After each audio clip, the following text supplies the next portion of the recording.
Okie dokie. Air conditioning on. Where's the control? Okay. Doot doot.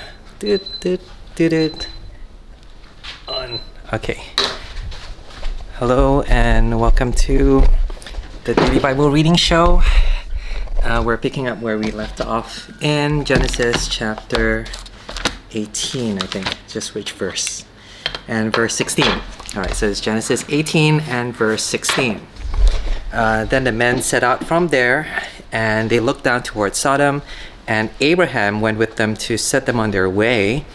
The Lord said, "Shall I hide from Abraham what I'm about to do, seeing that Abraham shall surely become a great and mighty nation, and all the nations of the earth shall be blessed in him? For I have chosen him, that he may command his children and his household after him to keep the way of the Lord by doing righteousness and justice, so that the Lord may bring to Abraham what he has promised him." That's a very long sentence, but I'll come back to it. Verse 20, then the Lord said, "Because the outcry against Sodom and Gomorrah is great, and their sin is very grave, I will go down to see whether they have done altogether according to the outcry that has come to me, and if not, I will know." Okay, we'll stop there. Okay, what's just happened is Abraham has just had lunch with God, and now they're walking together, going home. Well, not going home. God's going to visit this place called Sodom. But Abraham's being a good host. He doesn't just say bye-bye after lunch. He actually walks out the door with him. And that's when the conversation starts. It's after the meal. It's after the whole program. That's when, they start having this heart-to-heart talk. And God says, verse 17, "Shall I hide from Abraham what I'm about to do?" And God actually thinks aloud and says, "Shall I share with Abraham this inner knowledge, this insightful thing that God's about to do, essentially going to destroy the city called Sodom?" But very, very serious. But God wants to bring Abraham into his thinking process. And the reason for this is because Abraham is his guy. Abraham is someone that God is really shaping from the ground up for many years now through his life experiences, so that he in turn will be able to affect the people around him.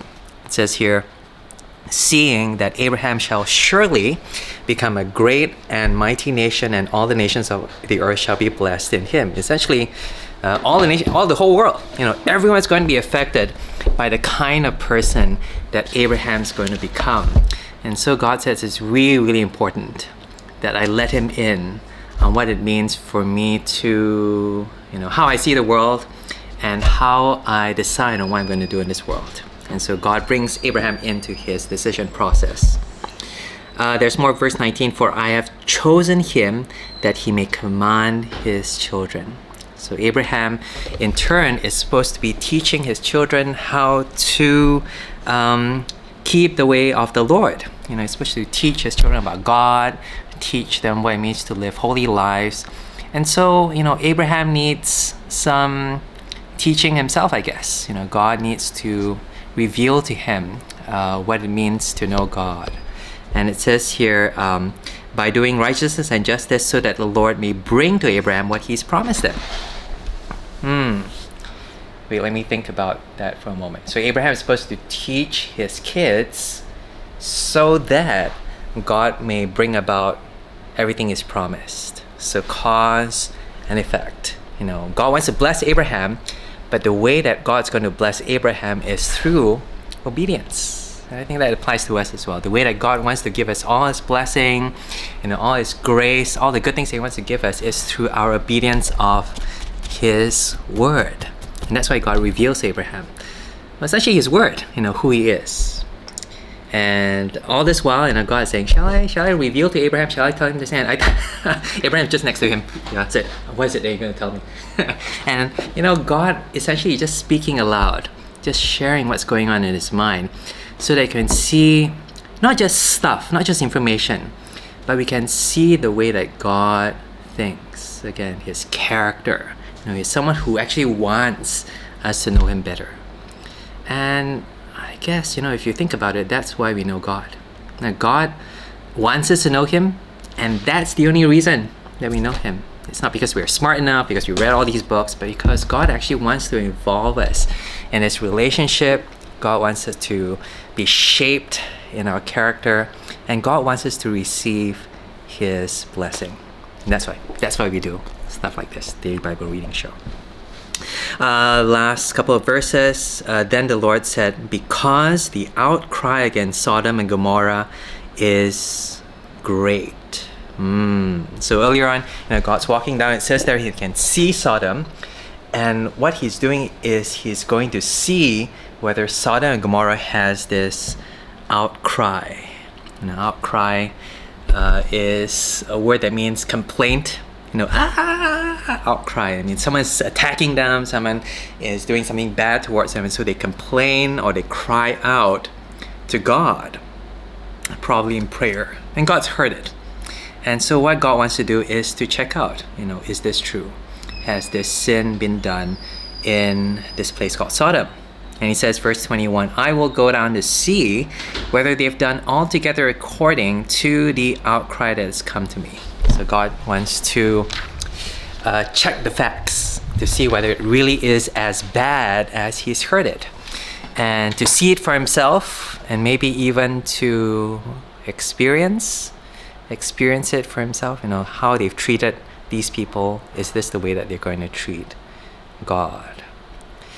And again, how do we apply this? I'll stop here. Actually, there's a lot more.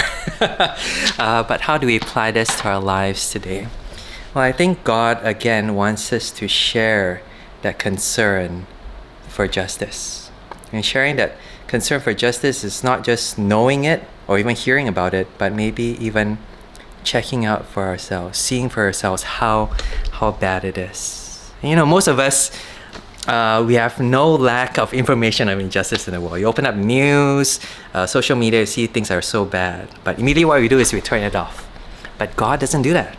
God hears about it through our prayers. He comes down, He checks it out, and He does something about it. I think God wants Abraham to have that same kind of heart, same kind of concern for the way that the world is. Not just see how bad it is over there and condemn them, but to see it, to feel it, and then to, do something about it. Well, to pray about it. I think that would be the better answer, because here, God's going to do something about it. God already has decided. God's the one who is the agent of change. But, He wants Abraham to know that God's going to do something about it. How does this apply to us? I don't know. Here in a library like this, all these books and all this learning in a theological library, we learn a lot about God. But how much of our character has been shaped by God? God tells Abraham all this stuff so that he will be changed in his walk, so that he will influence others to walk according to God's ways. Have we done that? I think it's a challenge. I think there's always more that we can do. And there's always more that we can learn about God's character and be shaped by it. I'm very thankful here in Bible College we have this thing called formation, and it's a component of our study whereby we try to apply what we learn in a very practical way. This week we had these things called pastoral simulations, where we got text messages simulated, it's not real, but text messages of real problems, and we were challenged to answer them in a way that's loving but also true to the gospel. And these are real things. We're going to be encountering people who have issues. We're going to be outcrying to God, and I think God will answer, but God wants us to be able to give the kind of answer, the kind of response that are consistent with His character. Yeah. How's that? There's again more to come. So I thought I'd be able to finish it today, but I can't. There's a lot more. But already, that's a challenging thing, to be able to apply, to be able to be affected, to be able to respond the way that God responds, based on what we know about God already. Yeah. Okay. Thanks for watching. This is my Daily Bible Reading Show, looking at Genesis 18 verses 16 to 21.